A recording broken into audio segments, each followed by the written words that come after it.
People who are living with sensory issues, traveling can be very stressful. Changes in eating, sleeping, different environments that can be chaotic. We have a resource for you and people with autism. TravelingWiki.com is the largest nonprofit free internet resource that documents airport sensory rooms for the autism, Alzheimer's, Parkinson's, dementia, and ALS communities. Jonathan Sutter, President and CEO of Traveling Wiki, thank you for being with us today. I'm so glad we've connected. Absolutely. And to get a chance to learn about the work that you do. What inspired you to start this? You saw a need and you said, I got a plan, let's do something about it. I learned about this need, and like with many things in society, when there are unmet challenges, when there are unsolved challenges, I felt empowered to try and go solve it. You have loved ones who are on the autism spectrum, so you understand the challenges they have to navigate when they've traveled. How does this work? What do people need to know at home when next time they hit the road, hit the skies? Absolutely. So what we have done at TravelingWiki.com is develop the largest free online resource center in 11 languages. Wow. That documents sensory rooms at airports across the country. We serve not only autism, which I think you were mentioning before, but Alzheimer's, Parkinson's, dementia, ALS, any other non-visible disability.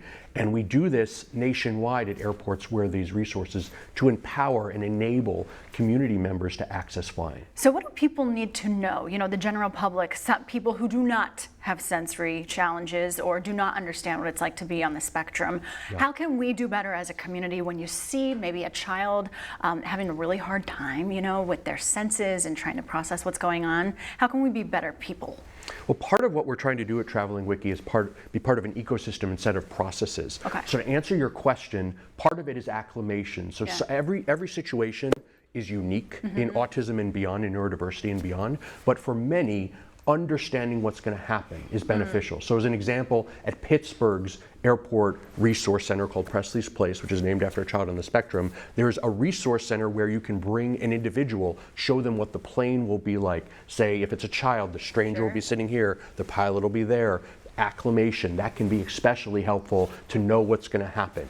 As well, engaging with different resources to know, okay, what terminal should I fly out of? If it's an airport with multiple terminals and the airline you pick you want that airline to serve the terminal where the resource is. So these are kinds of planning tools, and then we connect to TSA Cares and they connect to us, which is the whole disability resource center with TSA, where they will meet you at security to help shepherd you through security, make sure with the passenger service specialist, make sure that there's awareness as to what the situation is, what the disability is. What's then the response from parents that have experienced an easier experience traveling with, you know, the kids who may be on the spectrum? Well, it's been extraordinary. There's been so much in Iowa and beyond. We've had so much enthusiasm here. It's been absolutely extraordinary. It's led to us opening up a local office on Locust Street, or local office presence on Locust Street, starting an occupational therapy internship. All this is because of enthusiasm, because we're starting to solve this challenge, and we've been getting so much positive feedback. Well, what you're doing is helpful in so many ways, and you give us a chance to learn and be better community, you know, for anybody with sensory challenges traveling. How do people find you? How do they get in touch with you? So the site is Traveling, TRAVELING, Wiki, all one word, WIKI, so TravelingWiki.com. We are also linked directly we are the one resource linked on TSA.gov's non-visible disability page on TSA Cares. So you can find us there. You can find us on, you were just mentioning some social sites in the news report before, variety of social sites where we have an autism phone hotline. We have various additional ways of connecting to us. So online, phone, social, all those different places. For myself, I just want to thank you for also starting the conversation on non-visible disability. And that's so important. It is something people can't see, and up to, the Harkin Institute says, up to 20 to 25% of the population have some sort of disability. So this is a large portion of the population we're serving. Such important work. Thank you for being here. Thank you so much for this opportunity.